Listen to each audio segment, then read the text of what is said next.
नमस्कार, hornbill TV देख रहे हैं आप। मैं हूं आपके साथ विशालगढ़। खबरों की शुरुआत करेंगे। मुख्यमंत्री पुष्कर सिंह धामी ने डाट काली मंदिर पहुंचकर माता रानी के दर्शन किए और पूजा अर्चना भी की है। मंदिर दर्शन के बाद सीएम धामी ने प्रधानमंत्री नरेंद्र मोदी के 14 अप्रैल को प्रस्तावित उत्तराखंड दौरे की तैयारियों का जायजा भी इस दौरान लिया है। उन्होंने अधिकारियों को सुरक्षा, स्वागत, रोड शो और अन्य व्यवस्थाओं को लेकर सख्त निर्देश भी दिए हैं। सीएम धामी ने कहा है कि प्रधानमंत्री का यह दौरा उत्तराखंड के लिए महत्वपूर्ण है। इस दौरान दिल्ली देहरादून एक्सप्रेसवे का उद्घाटन होगा, जो देवभूमि को एक बड़ी सौगात भी शामिल होगा। देखिए, प्रधानमंत्री जी जब भी उत्तराखंड आए हैं तो उन्होंने हमेशा उत्तराखंड को कोई न कोई ऐसा उपहार दिया है, कोई न कोई यहाँ के लोगों के लिए ऐसे काम किए हैं जो हमेशा लोगों के स्मरण में रहते हैं। और उनके द्वारा 2014 में प्रधानमंत्री बनने के बाद हमारे राज्य को अनेक उपलब्धियां मिली हैं। जितनी बार आए हैं उतनी बार हमको उपलब्धियां मिली हैं, उतनी बार हमको कुछ न कुछ राज्य को प्राप्त हुआ है, राज्यवासियों को उनके जीवन को आगे बढ़ाने के लिए। इस बार बहुत ऐतिहासिक क्षण है कि देहरादून से दिल्ली जाने वालों के लिए समय बहुत कम होने वाला है। एक्सप्रेस वे देहरादून दिल्ली, दिल्ली देहरादून, उसको जनता को समर्पित करने वाले हैं। उसका लोकार्पण होने वाला है, उद्घाटन होने वाला है। और उस सड़क के एक्सप्रेस वे के उद्घाटन के बाद दिल्ली से देहरादून और देहरादून से दिल्ली जाने का समय 2 से ढाई घंटे का होने वाला है। ये हमारे राज्य के लिए बहुत बड़ी उपलब्धि है। बहुत आसानी होने वाली है, किसानों को भी आसानी होने वाली है, यहाँ के आम नागरिकों को बहुत आसानी होने वाली है, व्यापारियों को, साथ में पर्यटन के लिए आने वाले लोगों के लिए भी, अपने कामों के लिए जाने वालों के लिए भी। तो हर दृष्टि से बहुत सुविधाजनक ये सड़क होने वाली है। और प्रधानमंत्री जी के आने पर हमेशा उत्तराखंड के लोग उत्साहित रहते हैं, क्योंकि प्रधानमंत्री जी के दिल में उत्तराखंड बसता है और उत्तराखंड वासियों के दिल में भी प्रधानमंत्री श्री नरेंद्र मोदी जी बसते हैं। केंद्रीय सड़क परिवहन राज्य मंत्री अजय टम्टा इन दिनों अपने संसदीय क्षेत्र अल्मोड़ा दौरे पर हैं। इस दौरान उन्होंने लोगों से मुलाकात कर जन समस्याओं को भी सुना है। उन्होंने कहा है कि पिछले दिनों असम चुनाव क्षेत्र का दौरा किया गया था। असम में प्रधानमंत्री नरेंद्र मोदी की ओर से ऐतिहासिक कार्य हुए हैं, जिसके आधार पर असम में बीजेपी तीसरी बार इतिहास रचने जा रही है।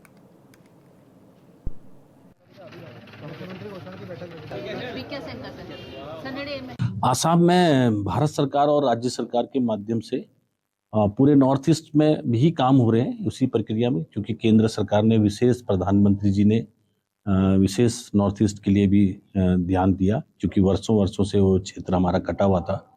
आसाम में भी लगभग 1 लाख करोड़ की हमारी रोड नेटवर्क बन रही है। वहाँ की डिस्टेंस कम हुई है, लोगों को सुविधाएं हो रही हैं। जहाँ 10-12 घंटे लगते थे, वहाँ ऐसे अच्छे एलिवेटेड नए ग्रीनफील्ड रोड बनाने की योजना बन रही है और कुछ बन गई हैं, जिसमें हमको आधे से भी कम समय लगता है।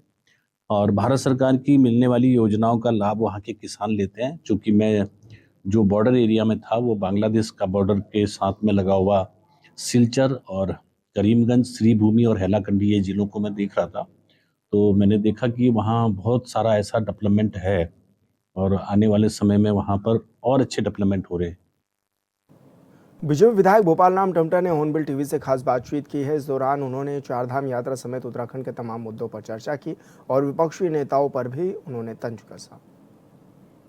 बीजेपी विधायक भोपाल राम टम्टा जी हमारे साथ मौजूद हैं। सर, चारधाम यात्रा जल्दी शुरू होने जा रही है, किस तरह की तैयारियां हैं अभी हाल फिलहाल में सरकार की? निश्चित रूप से इस माह जो हमारी चारधाम की यात्रा शुरू होनी है, उसमें समय से पहले ही सभी जिलाधिकारियों को, सभी विभाग के अधिकारियों को, और चाहे वो हमारे एनएस वाले हों, चाहे हमारे मोटर मार्गों के संबंधित हों, चाहे हमारे तमाम प्रकार की तैयारियां शासन स्तर पर की गई हैं। और चूँकि ये भी ऐसा भी है कि समय यात्रा बड़ी संख्या में होगी, और जिस प्रकार के देश के यशस्वी प्रधानमंत्री जी का एक विज़न भी रहा है, और उनके उस संकल्प को पूरा करने के लिए हमारे प्रदेश के यशस्वी मुख्यमंत्री आदरणीय पुष्कर सिंह धामी जो रात दिन लगे हुए हैं, मैं ये समझता हूँ कि इस समय व्यवस्थित, सुगम, सहज, सरल और किसी प्रकार का हमारे जो यात्री हैं, जो श्रद्धालु लोग हमारे देवभूमि उत्तराखंड में आते हैं उनको किसी प्रकार की ऐसी असुविधा न रहे, इस बात का पूरा ख्याल रखा जा रहा है। सर, क्योंकि गैस की किल्लत एक बड़ी वजह बनी हुई है, तो क्या लग रहा है कि चार धाम यात्रा में क्या गैस की किल्लत परेशान कर सकती है? नहीं, ऐसा तो नहीं है। मुझे जहाँ तक अब तक हमने जो देखा है, सारी व्यवस्थाएं बनी हुई है, एक माहौल बनाया जा रहा है। और जहाँ तक ये जो हमारे कॉमर्शियल सिलेंडर हैं उनकी भी व्यवस्था की जा रही है। और हमारे अभी एक बैठक हुई थी, उसमें भी माननीय मुख्यमंत्री जी ने स्पष्ट निर्देश दिए हुए हैं और उन्होंने स्पष्ट इस बात का आश्वासन भी दिया है कि इस प्रकार की चाहे चार धाम की हमारी यात्रा हो, हमारे होटल हों, अन्य जो हमारी सुविधाएं की दृष्टि अगर देखा जाए, चार धाम यात्रा की दृष्टि देखा तो उसमें किसी प्रकार की ऐसी कठिनाई या दिक्कत महसूस होने वाली नहीं है। सर, जल्दी प्रधानमंत्री नरेंद्र मोदी भी उत्तराखंड दौरे पर आ रहे हैं और कहा जाता है कि जब भी आते हैं नई सौगात दे करके जाते हैं। इस बार दिल्ली देहरादून एक्सप्रेसवे की सौगात भी देंगे। क्या लग रहा है, किस तरह से आप लोग उत्साहित नजर आते हैं जब भी प्रधानमंत्री नरेंद्र मोदी आते हैं? निश्चित रूप से मैं ये ज़रूर कहना चाहूँगा कि हम सब देशवासियों का सौभाग्य है कि आज इस देश का नेतृत्व हमारे यशस्वी प्रधानमंत्री जी कर रहे हैं, जिन्होंने विगत 2014 से लेकर के और 2026 तक का जो उनका एक सेवा का संकल्प था, उसको उन्होंने जो एक छोटा सा स्लोगन उन्होंने दिया था, सबका साथ, सबका विकास और सबका विश्वास और सबका प्रयास, उस स्लोगन को चरितार्थ करते हुए हम आज देवभूमि के लोग और अधिक उत्साहित होकर के हम अपना सौभाग्य समझते हैं कि हमारे आदरणीय प्रधानमंत्री जी का जो विशेष लगाव, विशेष स्नेह और जो विशेष भाव उनका देवभूमि उत्तराखंड के प्रति रहता है, यहाँ की विकास के प्रति जो लगातार उनका आशीर्वाद हमको मिलता रहता है। इसी परिप्रेक्ष्य में जो दिनांक 14 अप्रैल को हमारे देश के यशस्वी प्रधानमंत्री जी देहरादून आ रहे हैं और इतनी बड़ी सौगात हम सबको उत्तराखंड को मिलने जा रही है, तो निश्चित रूप से एक खुशी का माहौल है। एक बहुत जब भी आते हैं एक ऊर्जा दे करके पूरे उत्तराखंड को जाते हैं, तो सब लोग उनके स्वागत के लिए, उनके अभिनंदन के लिए हम सब लोग यहाँ पर प्रतीक्षारत हैं। जन जन की सरकार साल, ये दोनों ही चीज़ें आप चला रहे हैं और किस तरह से इनको संचालित किया गया, लोगों को किस तरह से राहत देने का काम किया गया आप लोगों की ओर से? निश्चित रूप से मैं अपने प्रदेश के यशस्वी मुख्यमंत्री आदरणीय पुष्कर सिंह धामी जी का धन्यवाद करना चाहता हूँ कि उन्होंने जो 2022 में जब हमारी सरकार बनी और लोगों ने जो भरोसा हम पर किया, उस भरोसे को और जो हमने अपने प्रदेशवासियों को जो हमने वायदे किए थे, जो हमने तमाम कार्यों की जो सौगात दी हैं, उनको धरातल पर किस प्रकार हुआ है, उनकी निगरानी, उनको देखने के लिए कहाँ किस प्रकार का वो है, इसको देखने के लिए जो जन जन की सरकार, जन जन के द्वार का जो ये कार्यक्रम रखा गया प्रत्येक न्याय पंचायत स्तर पर, मैं समझता हूँ कि ये एक अपने आप में एक लोगों के बीच जो संवाद और उनको एक विश्वास का भाव इससे पैदा हुआ है कि कौन से अमुक कार्य हुए हैं, कौन से कल्याणकारी योजनाएं हैं, कौन से डेवलपमेंट के काम क्षेत्र में हुए हैं और वो इस समय किस स्थिति में है। तो इसकी जो ये जो लोगों के बीच बैठ करके, गांव वालों के बीच बैठ करके वहाँ की समस्याओं को, वहाँ के विकास के कार्य में जो आपस में संवाद किया गया, तो निश्चित रूप से इसके बहुत बेहतर परिणाम आए। लोगों को भी ये लगा है कि सरकार ने जो हमसे कहा था, आज सरकार इस बात को भी देख रही कि वो काम धरातल पर हुए हैं नहीं है। आपके क्षेत्र में जो घोषणाएं हुए थे उसको लेकर भी समीक्षा बैठक हुई है? हाँ, निश्चित रूप से मैं धन्यवाद करना चाहता हूँ अपने यशस्वी मुख्यमंत्री जी का कि उन्होंने 10-10 प्रत्येक विधानसभा से विधायकों से 10-10 महत्वपूर्ण योजनाओं की एक जो बात रखी थी और वो जो हमने अपने स्तर से 10-10 योजनाएं दी थी उसकी भी, और जो माननीय मुख्यमंत्री जी द्वारा हर विधानसभा में जो घोषणाएं की गई थी उनकी समीक्षा बैठक हुई है और काफ़ी उनके द्वारा जो अधिकतर जो हमारी घोषणाएं हैं 50-60-70% तक हमारी घोषणाएं पूर्ण हो चुकी हैं और जो अवशेष हैं उनको उन्होंने त्वरित गति से उन पर निर्णय और कार्रवाई करने के उन्होंने निर्देश दिए हैं। और बहुत सारी इस मामले में सारे अधिकारीगण पूरे प्रदेश के वहाँ पर मौजूद थे, तो मैं समझता हूँ कि कहीं न कहीं उससे जो एक कार्य करने में जो एक और बेहतर गति जो आएगी वो निश्चित रूप से क्षेत्र के लिए, हम सब के लिए विकास की दृष्टि से, समस्याओं के समाधान की दृष्टि से बहुत अच्छा है। जंगली जानवरों का आतंक भी पिछले कुछ दिनों से लगातार बढ़ता हुआ दोबारा से नजर आ रहा है। किस रूप में आप देख रहे हैं और सरकार किस तरह से प्रयास कर रही है कि थोड़ा कम हो सके वन्यजीव संघर्ष? निश्चित रूप से जो इस साल देखने में आया है, जंगली जानवरों की वजह से बहुत सारी घटनाएं हुई हैं और कहीं न कहीं उसके कई कारण रहे होंगे, लेकिन जहाँ तक सरकार की बात कहूँगा तो निश्चित रूप से इसमें काफ़ी सारे कार्य हुए हैं। अभी समीक्षा बैठक के दिन भी इस पे चर्चा हुई थी और कहीं न कहीं जंगली जानवरों से जो हमें खेती को बचाना हो या जो मानव हानि होती है, मानव संघर्ष होता है, उसको न्यून करने के लिए, उसको बिल्कुल न करने के लिए कहीं न कहीं इसके लिए एक दीर्घकालिक योजना ज़रूर निश्चित रूप से बनाई जा रही है, बननी भी चाहिए, ताकि जो जंगल से लगे हुए क्षेत्र हैं, गांव हैं, वहाँ पर आने वाले समय में हम इसको स्थायी रूप से इसका समाधान निकालें। और मैं समझता हूँ कि कहीं न कहीं विशेष रूप से पर्वतीय क्षेत्रों में इससे इस साल काफ़ी भय का माहौल बना था, बहुत सारी दुखद घटनाएं भी घटी हैं। तो निश्चित रूप से माननीय मुख्यमंत्री जी के संज्ञान में ये बात है और इस पर दीर्घकालिक योजनाएं और कहीं न कहीं एक इसके स्थायी समाधान की कोशिश की जाएगी। धन्यवाद सर, हमसे बातचीत करने के लिए। भोपाल राम टमटा जी हमारे साथ थे, जो कि राज्य के तमाम विषयों पर हमारे साथ बातचीत कर रहे थे। हॉर्नबिल टीवी के लिए देहरादून से विशाल गर्ग। हरिद्वार में गंगा में अचानक जलस्तर बढ़ने से करीब कबीर की कुटिया घाट के पास टापू पर 21 लोग फंस गए, जिसकी सूचना मिलते ही पुलिस और जल पुलिस टीम मौके पर पहुंच गई और रेस्क्यू ऑपरेशन इस दौरान शुरू किया गया। सतर्कता दिखाते हुए पुलिस ने सभी फंसे लोगों को सुरक्षित किनारे पर पहुंचाया, जिसमें 10 पुरुष, 7 महिलाएं और 4 बच्चे भी शामिल थे।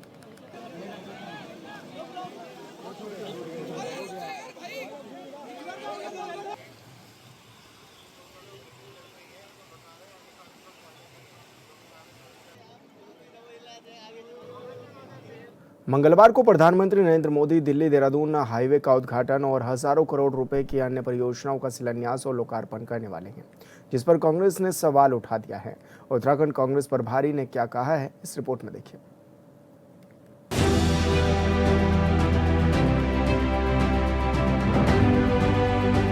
अब 75% मुश्किल से काम खत्म हुआ है उसका, लेकिन उद्घाटन करना है क्योंकि चुनाव आ गया। तो आप समझ लीजिए, चुनाव आता है तो सारे उद्घाटन याद आ जाते हैं।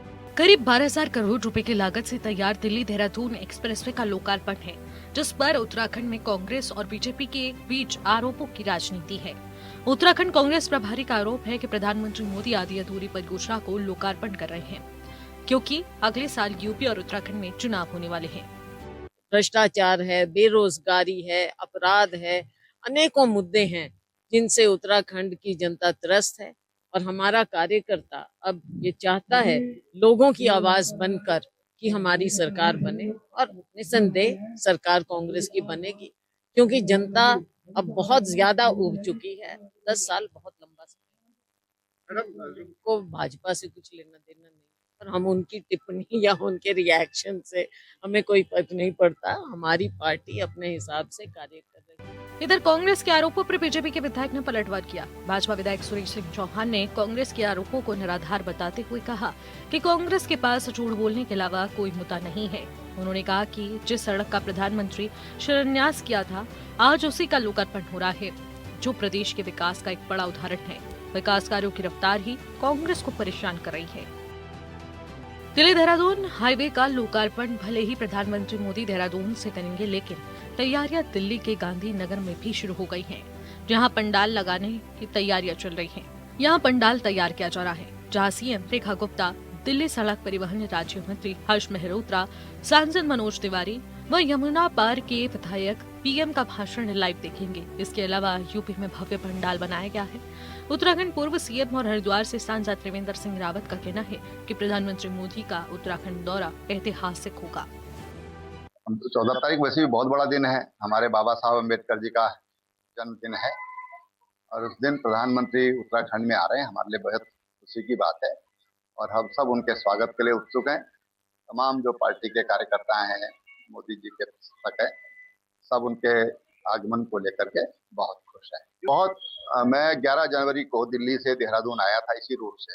अब ये पूरा कंप्लीट नहीं हुआ था, फिर भी मैं 3 घंटे में दिल्ली अपने निवास से और देहरादून में अपने घर तक पहुंचा था। तो मुझे लगता है कि जब ये कंप्लीट हो गया है तो देहरादून का सफर लगभग आधा रह गया है। तो उससे जहां समय की बचत होगी, एक क्वालिटी सड़क भी मिल रही है, तो तीसरी बात देश का तेल बच रहा है, और चौथी बात यह कि जो हमारे हजारों रोज जो मेहमान हमारे उत्तराखंड में आते हैं उनके समय भी बचत होगी और यहाँ पर इन्वेस्टमेंट भी बढ़ेगा। प्रधानमंत्री मोदी 14 अप्रैल को न सिर्फ दिल्ली देहरादून हाईवे बल्कि हजारों करोड़ रुपए की अन्य परियोजनाओं का शिलान्यास और लोकार्पण करने वाले हैं, जिस पर राजनीति हो रही है। Bureau report on mill TV. Doiwala में आयोजित एक कार्यक्रम में शामिल होने आए पूर्व मुख्यमंत्री और हरिद्वार सांसद त्रिवेंद्र सिंह रावत ने पीएम मोदी को लेकर बड़ी बात कही। उन्होंने इस मौके को ऐतिहासिक बताते हुए कहा है कि यह दिन उत्तराखंड के विकास में मील का पत्थर साबित होगा। उन्होंने ये भी बताया कि प्रधानमंत्री इस दौरान बहुप्रतीक्षित दिल्ली देहरादून एक्सप्रेसवे का लोकार्पण करेंगे। यह एक्सप्रेसवे उत्तराखंड के लिए एक गेम चेंजर साबित होगा, जिससे दिल्ली और देहरादून के बीच यात्रा समय में भारी कमी आएगी।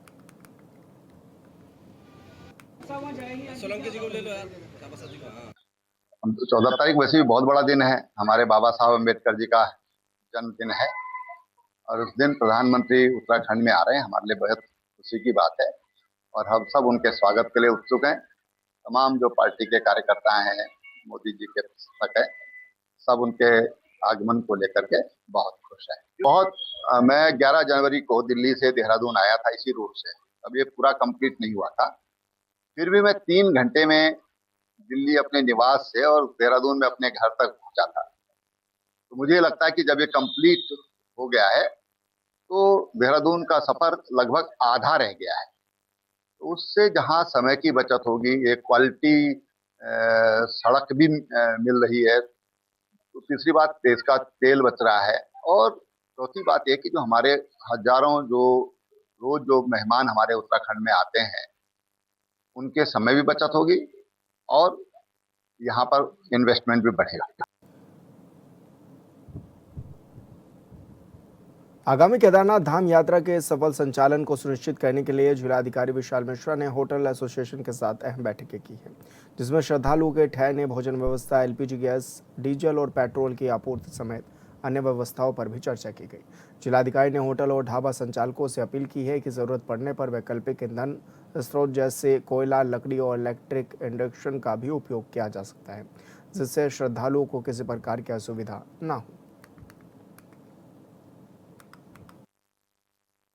माननीय मुख्यमंत्री महोदय का निर्देश है कि इस बार की चारधाम यात्रा में जो भी अतिथि आ रहे हैं उनको किसी प्रकार की कोई असुविधा ना हो और सभी हितधारकों के साथ बैठकें की जाएं, उनकी समस्याओं को रिजॉल्व किया जाए। उसी के क्रम में मेरे द्वारा बैठक की गई। होटल एसोसिएशन के द्वारा कई समस्याओं के बारे में बताया गया, जैसे कि गैस की आपूर्ति, डीजल की आपूर्ति और पार्किंग की समस्या, ट्रैफिक की समस्या, टॉयलेट की समस्या, अवैध शराब और जो मांस जाता है उसकी समस्या। इस संदर्भ में हमारे सभी अधिकारी उपस्थित रहे हैं। सभी को निर्देशित किया गया है कि गैस की आपूर्ति सुनिश्चित कराई जाए और डीजल जो कि डीजल भट्टी में प्रयोग होता है उसकी आपूर्ति के लिए अलग अलग पॉइंट डिस्ट्रीब्यूशन को बनाई जाएंगी, जहां से डिस्ट्रीब्यूशन किया जाएगा और आवश्यकता पड़ने पर सिक्योरिटी भी की लगाई जाएगी। माननीय जिलाधिकारी महोदय की अध्यक्षता में जो ये बैठक हुई है, इसमें हमारी मुख्य जो मांग थी यात्रा को चलाने के लिए गैस सिलेंडर की आपूर्ति को लेके, उस पर हमने माननीय डीएम साहब से और अपने माननीय डीएसओ साहब से चर्चा करी। उन्होंने हमें आश्वासन दिया है कि जिन लोगों के पास वैलिड कनेक्शन है सब लोगों को गैस की आपूर्ति कराई जाएगी। आपके पास बहुत बल्क में आपको गैस नहीं दिया जाएगा, लेकिन रेगुलर बेसिस पे आपकी गैस की सप्लाई होगी। सेकेंडली उन्होंने बताया कि हमें गैस के अलावा आपको लकड़ी हो गया, आपको डीजल हो गया, आपको बिजली जैसे जो भी हमारे इंडक्शन जैसे उपकरण होते हैं उन पे भी आपको निर्भर रहना पड़ेगा और जितना हो सके आपको प्रशासन कोऑपरेट करेगा गैस के लिए। ये अभी माननीय डीएसओ साहब और डीएम साहब ने हमें आश्वासन दिया है। चंपावत में मानदेय समेत अन्य मांगों को लेकर आंगनबाड़ी कार्यकर्ताओं का धरना प्रदर्शन उग्र होने लगा है और शुक्रवार को सभी आंगनबाड़ी कार्यकर्ताओं ने सामूहिक रूप से बीएलओ ड्यूटी से इस्तीफा जिलाधिकारी मनीष कुमार को सौंपा है। हालांकि जिलाधिकारी ने इस्तीफा स्वीकार नहीं किया और उनकी समस्याओं को सरकार तक पहुंचाने का आश्वासन भी दिया है। वहीं अब इस आंदोलन को तमाम संगठनों का समर्थन भी मिलने लगा है। शनिवार को लोहाघाट के रामलीला मैदान में चल रहे धरने को समर्थन देने के लिए जिला अध्यक्ष चिराग फर्त्याल भी पहुंचे हैं और कार्यकर्ताओं की समस्याओं को उन्होंने गंभीरता से भी सुना है। की जगह इकट्ठा जमा करवाते हैं वो वहाँ से उठा के उसकी। उत्तराखंड के मुख्यमंत्री पुष्कर सिंह धामी आदर्श जिले चंपावत की बात करते हैं, उसमें ये काफ़ी दुर्भाग्य की बात है कि हमारी बहनें, हमारी माताएं जो देहरादून में उनसे मिलना चाह रही थी, उनको मुख्यमंत्री से मिलने नहीं दिया गया और ये 8-10 दिन से यहाँ बैठी हुई हैं। अभी एसडीएम कोर्ट से भी इनको उठवा के ज़बरदस्ती इनसे कहा गया कि यहाँ से उठिए और ये हमारा परिषद है। मैं कहना चाहता हूँ जिसने भी ये शब्द कहे हैं, क्या वो जन्म से वो क्या ये जनता अपनी बातों को रखने के लिए क्या एसडीएम कोर्ट में नहीं बैठ सकती है? और दूसरी बात, एक मानवता भी एक चीज़ होती है। मेरी बहन, मेरी बड़ी दीदी ने बताया कि 5,000 रुपये वेतन। देखिए, इस महंगाई के समय में 5,000, 8,000, 9,000 रुपये, मुख्यमंत्री जी थोड़ा एक कम से कम आप एक मानवता के नाते तो इन चीज़ों को देख। लोहाघाट नगर की समस्याओं को प्रमुखता से उठाने वाली लोहाघाट विकास संघर्ष समिति के स्थापना दिवस को 1 साल पूरा हो चुका है। इस मौके पर समिति अध्यक्ष विपिन गोरखा के नेतृत्व में समिति के पदाधिकारी उप जिला चिकित्सालय पहुंचे, जहां उन्होंने रीटा साहब दुर्घटना में घायल हुए मरीजों और अस्पताल में भर्ती अन्य मरीजों का हालचाल भी जाना है। पहली बात तो आप सब लोगों का बहुत बहुत धन्यवाद और हमारी पूरी टीम का और ये जनता का, जो लोहाघाट के नगर क्षेत्र की जनता का, उनका भी बहुत बहुत धन्यवाद। हम लोगों ने एक रामला ग्राउंड में लोहाघाट विकास संघर्ष समिति का गठन किया था और गठन में हमने एक पॉजिटिव सोच लेकर चले थे कि हमने लोहाघाट के जन मुद्दों को उठाना है और उनको सफल बनाना है, क्योंकि हमने ये देखा है कि कहीं ना कहीं आज लोहाघाट के जो बड़े बड़े जन मुद्दे हैं, जो काम होने हैं, वो अभी तक नहीं हो पाए हैं, वैसे के जस के जस हैं। तो इसी को देखते हुए हम लोगों ने ये लोहाघाट विकास संघर्ष समिति का गठन किया और बहुत अच्छा हमें, आपको जैसे कि हमें पता है, हम लोगों ने लगातार बहुत सारे हमने मुद्दे उठाए और कुछ पे तो काम हुआ है, कुछ पे और काम होना है और हम ये लोहाघाट विकास संघर्ष समिति अपनी पूरी टीम के साथ पूरे जोश और मैं सबको संरक्षक होने के नाते पूरी टीम को बहुत बहुत धन्यवाद देता हूँ, बधाई देता हूँ, धन्यवाद देता हूँ इस नगर के सारे सहयोगियों को जिन्होंने संघर्ष समिति का साथ दिया है। सबसे बड़ी बात यह है कि इस संघर्ष समिति में राजनीति का कोई पुट नहीं है। हर राजनीतिक दल के लोग इसमें सम्मिलित हैं और राजनीति से ऊपर उठकर यहाँ की समस्याओं के लिए संघर्ष में एकजुट हैं, इस बात की हमें खुशी है। और जिन जिन समस्याओं का यहाँ पर संघर्ष समिति ने समस्याओं के समाधान के मामले उठाए, उन पर कार्रवाइयाँ हुई हैं, कई काम पूरे भी हुए हैं, कई में काम चल रहा है और जो रह गए हैं उनके लिए संघर्ष समिति संघर्ष करती रहेगी और यहाँ के विकास में हमेशा अपना योगदान देते हैं। और फिलहाल इस बुलेटिन में इतना ही। आप देखते रहिए हॉर्नबिल टीवी। नमस्कार।